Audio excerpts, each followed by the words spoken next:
सबसे बड़ी खबर यानी सुलक्यार टनल में जो 12 दिनों के बाद आज 13वें दिन भी ऑपरेशन जारी है, उस ऑपरेशन से जुड़ी हुई एक एक तस्वीर हम आपको दिखाएंगे और वो तस्वीरें आपके मन में कहीं ना कहीं उम्मीद जगाएगी कि जो 41 मजदूर आज भी फंसे हुए हैं, आज भी वो चाहते हैं कि आज का सवेरा, आज का सूरज वो देख सके, तो शायद सूरज तो नहीं लेकिन ढलते सूरज को देख पाएंगे, क्योंकि शाम 6 बजे की बातें कही जा रही है। लेकिन ऐसा दावा हर दिन किया जाता है, क्या इस दावे में कोई सच्चाई होने वाली है या नहीं? हालांकि हम अपनी टीमों का भी के बारे में कुछ और बातें नहीं कर सकते, उनका हौसला अफजाई ही करेंगे क्योंकि वो रात दिन मेहनत कर रहे हैं। लेकिन सबसे पहले हम आपको 5 ऐसी तस्वीरें दिखाएंगे जो इस रेस्क्यू ऑपरेशन से जुड़ी हुई है, जिसमें आप एक एक तस्वीर में देखेंगे कि कैसे 13 दिन से 41 मजदूर फंसे हुए हैं और वो जिंदगी से जद्दोजहद कर रहे हैं। इसके अलावा ये रेस्क्यू ऑपरेशन 24 घंटे चल रहा है, जिसमें दुनिया की एक्सपर्ट्स टीमें मौजूद है। ऑगर मशीन का इस्तेमाल किस तरीके से हो रहा है ये भी हम आपको बार बार बता रहे हैं। हालांकि वो मशीन अगर स्मूथली काम करे तो भी बहुत बड़ी बात होगी, लेकिन इसी बीच सबसे बड़ी खबर, ऑगर मशीन ने काम करना शुरू कर दिया है और ड्रिलिंग का काम भी शुरू हो चुका है। ये प्रोसेस कैसे होता है वो हम आपको बताते हैं। इस वक्त की सबसे पहले बड़ी खबर बता दें कि काम शुरू हो चुका है और काम अगर शुरू हो बहुत लंबा वक्त लगेगा नहीं, लेकिन बीच बीच में अगर रुकावट आ जाए तो यही परेशानी हो जाती है। लेकिन जो डीआरडीओ की टीमें यहाँ पे अंदर मौजूद है, उनको ये काम सौंपा गया था कि वो पहले ये सर्च करें कि क्या वहां पे कोई परेशानी है, क्या कोई टनल में फिर से उस जगह पे कोई सरिया आ रहा है, कोई पत्थर का बड़ा टुकड़ा आ रहा है, कोई मलबा आ रहा है। तो अभी जो 5 मीटर का फासला है वहां तक सबसे अच्छी बात है कि कुछ भी परेशानी नहीं है। अगर ये ऑपरेशन इस तरीके से 40 मीटर का काम पूरा हो चुका है, अगर ये 5 मीटर स्मूथली हो जाता है तो भी हम अपने मिशन के बेहद करीब होंगे। हमारा मिशन इकलौता है, यानी जो हमारे मजदूर बंधु फंसे हुए हैं बीते 13 दिन से, उनको निकालना ही पहली प्राथमिकता है। और आज शाम क्या हमें ये खुशखबरी मिलने जा रही है, हम सबके जहन में यही सवाल है। लेकिन इस वक्त की जो सबसे बड़ी खबर है वो यही कि ऑपरेशन शुरू हो चुका है। मैं सीधे अपनी सहयोगी प्रियंका कांडपाल का रुख करूंगी। प्रियंका, सबसे पहले बड़ी खबर हमारे दर्शकों को बताइए कि क्या अंदर एक बार फिर से ऑपरेशन शुरू हो चुका है, काम शुरू हो चुका है, ऑगर मशीन ने काम करना शुरू कर दिया है? जी देखिए, अभी की ताज़ा अपडेट ये है कि जो हम लगातार बता रहे हैं, जो पाइप आगे डाली गई थी वो मुड़ गई है, उसको काटने का काम तेज़ी से चल रहा है। उसे तकरीबन 2 मीटर काटा जाएगा, इसीलिए हम कह रहे हैं कि अब जो काम शुरू होगा वो 46 मीटर से शुरू होगा। उसको काटने का काम चल रहा है और उसके लिए मैनुअल मशीन्स गई हैं, हाथों से उसे काटा जाएगा। फिर से एक बार एनडीआरएफ की भूमिका यहाँ पर अहम हो जाती है, क्योंकि आगे जाकर उस पाइप को वहाँ काटना है जहाँ से वो मुड़ गया है। ये पाइप के कटने में अब तकरीबन 1-1.5 घंटा ही मैक्सिमम लगना चाहिए। जैसे ही ये पाइप का कट जाएगा उसके बाद वेल्डिंग शुरू हो जाएगी अगले पाइप की, यानी कि फिर ऑगरिंग का जो काम है वो शुरू हो जाएगा। इसीलिए इस हिसाब से अंदाज़ा लगाते हुए अभी तक ये माना जा रहा है कि शाम 6 बजे तक ब्रेक थ्रू हो जाएगा, यानी कि रेस्क्यू पाइप जो है वो मजदूरों तक पहुंच जाएगा। जी रीमा,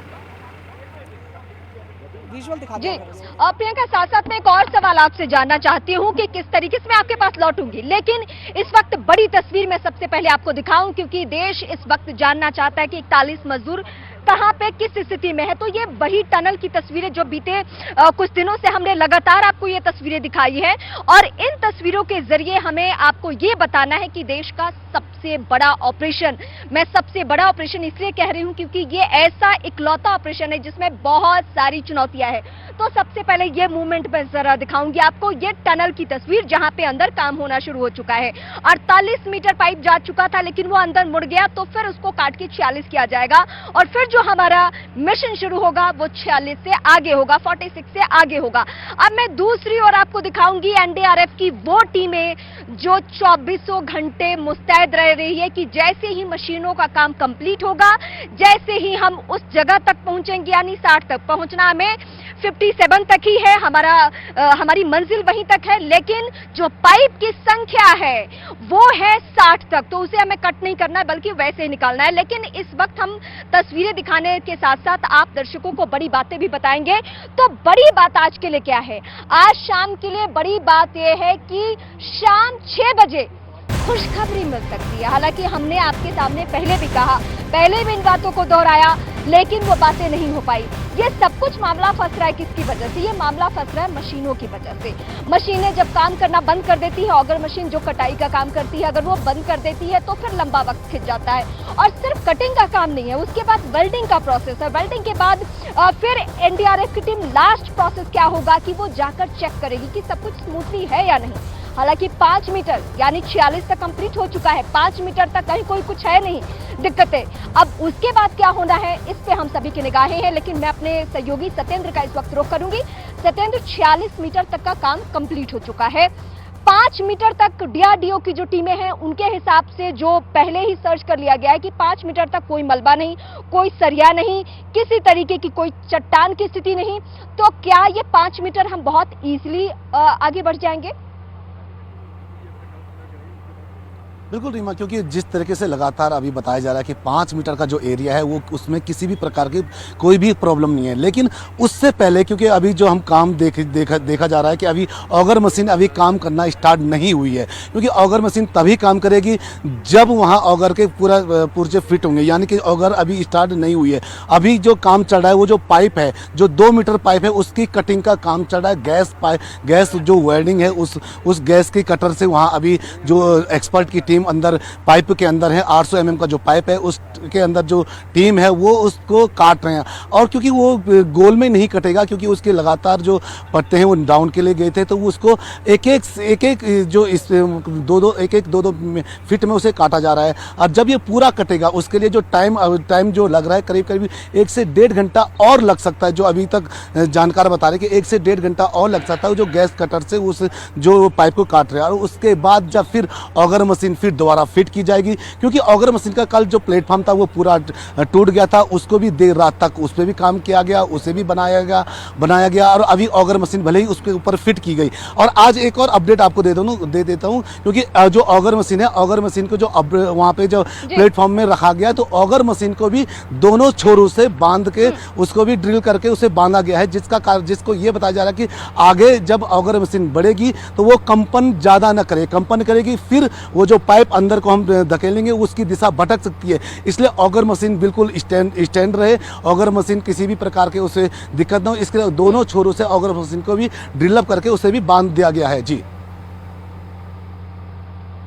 ठीक है, ये ताजा अपडेट हमारे सहयोगी सत्येंद्र बता रहे थे। लेकिन इस बीच एक और अपडेट मैं आप दर्शकों तक पहुंचा दूं कि काम कितना पूरा हुआ है और कितना काम बाकी है। पाइप 48 मीटर तक जा चुका था, लेकिन 46 हम आपको इसलिए बता रहे हैं क्योंकि 2 मीटर जो पाइप है वो टेढ़ा हो गया, तो उसको वहां से कट करना पड़ रहा है। तो यानी हम अपने मंजिल तक कहां तक अभी हैं? अभी हम 46 तक है, बाकी का 14 मीटर जो काम है वो अभी अधूरा है, वो बाकी है। लेकिन सबसे अच्छी बात यह है कि काम शुरू हो चुका है। सबसे बड़ी बात यह है जैसे जैसे ये रेस्क्यू ऑपरेशन आगे बढ़ेगा वैसे वैसे हम सबकी उम्मीदें और भी बढ़ जानी है। और जो नातेदार, रिश्तेदार, परिवार के सदस्य इन मजदूरों के यहाँ पहुंचे हुए हैं, जो देश के अलग अलग राज्यों से हैं, अलग अलग हिस्सों से, उनमें कौन कौन से प्रदेश है एक बार फिर से मैं आपको बताती हूँ, जिसमें बिहार, झारखंड, पश्चिम बंगाल, उत्तर प्रदेश, उत्तराखंड और इसके अलावा ओडिशा, ये तमाम वो राज्य हैं जहां के मजदूर यहां पे हैं। और सबसे ज्यादा संख्या है झारखंड के मजदूरों की, जिनमें 15 की तादाद है मजदूरों की। मैं फिर अपनी सहयोगी प्रियंका का रुख करती हूँ। प्रियंका, बीते कुछ दिनों से लगातार टेक्निकल टर्म्स हम अपने दर्शकों को समझाने की कोशिश कर रहे हैं कि अड़चने कहां पे है, रुकावटें कहां पे, दिक्कत कहां से आती है, क्योंकि दुनिया की तमाम जो टीमें हैं, एक्सपर्ट्स टीमें हैं, उन सभी को यहां पे टनल में लाया गया है ताकि हम इस ऑपरेशन को जल्द से जल्द सक्सेस कर सकें। आज के दिन के लिए कितनी बड़ी बातें, क्या क्या होने जा रहा है, वो जरा टेक्निकल टर्म्स आप समझाइए हमारे दर्शकों को कि कहां कहां पेच है। जी बिल्कुल, देखिए रीमा, मैं आपको बताती जाती हूँ, साथ ही तस्वीरें भी दिखाती जाती हूँ कि किस तरीके से एक मॉकड्रिल का इंतजार हम लोग लगातार कर रहे हैं एनडीआरएफ के लिए। अब मैं आपको टनल की बात बताती हूँ कि टनल जो है जहाँ पर फिलहाल काम चल रहा है, तो ये देखिए कि 2 मीटर तक का जो तकरीबन पाइप है उसको काटना पड़ रहा है, क्योंकि कल जो पूरी प्रोसेस हुई थी, कल जब प्रेशर पड़ गया था मशीन में, उसके बाद जो लोहे थे, सरिये थे, उसको काटा जाना था, तो उसका असर पाइप पर पड़ा है, इसलिए उसको 2 मीटर काटना पड़ रहा है। और उसके बाद जैसे ही ये काटा जाएगा उसके बाद वेल्डिंग का प्रोसेस शुरू हो जाएगा। वेल्डिंग सीधे आसान शब्द शब्दों में, यानी कि दो लोहे की चीज़ों को जोड़ने की जो प्रक्रिया है वो वेल्डिंग है।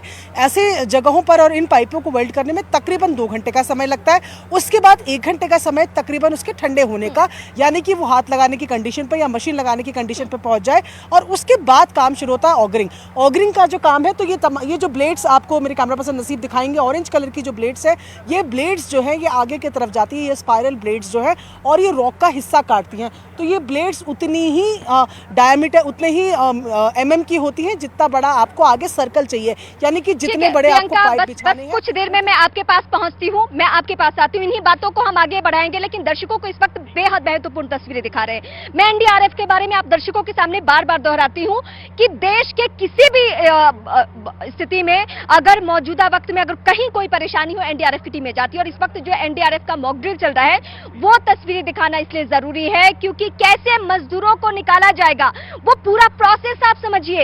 एक स्ट्रेचर होगा और उस स्ट्रेचर में व्हील होगा, यानी ये मूवमेंट करेगा अंदर पाइप के अंदर, और एनडीआरएफ की जो टीमें हैं वो एक एक करके मजदूरों को लेकर आएगी।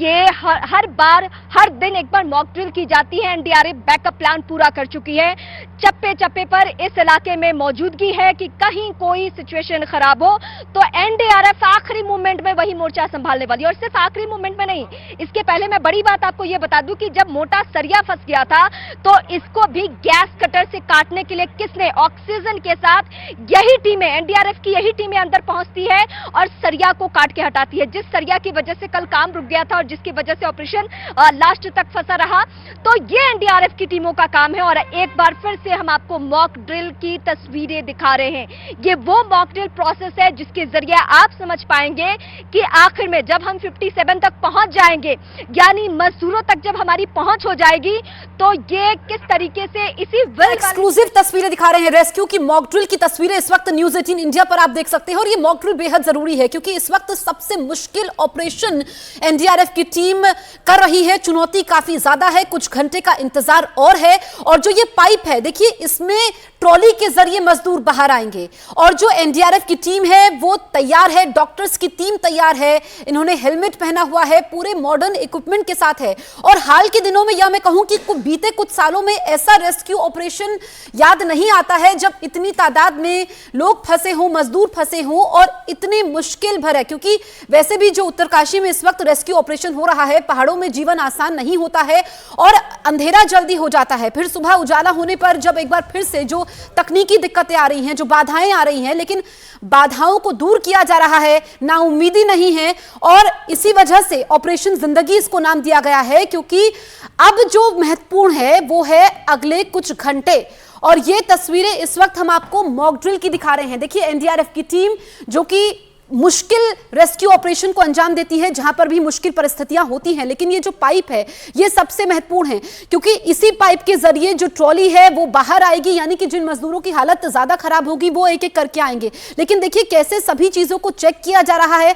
हमने देखा कि क्या क्या तकनीकी बाधाएं आई क्योंकि पहले और देखिए कैसे खींचा जाएगा, जिस तरीके से ये लोग अभी इसको बाहर निकाल रहे हैं वैसे ही एक एक करके मजदूरों को खींचा जाएगा। रस्सी के सहारे ट्रॉली को बांधा गया है, यानी कि पूरी तैयारी की जा रही है कि ताकि आखिरी वक्त में कोई अड़चन ना आए, ताकि आखिरी वक्त में कोई बाधा ना आए। ये हमारे वो जवान हैं, ये हमारे वो एनडीआरएफ के लोग हैं जो इस वक्त सबसे मुश्किल ऑपरेशन को अंजाम दे रहे हैं।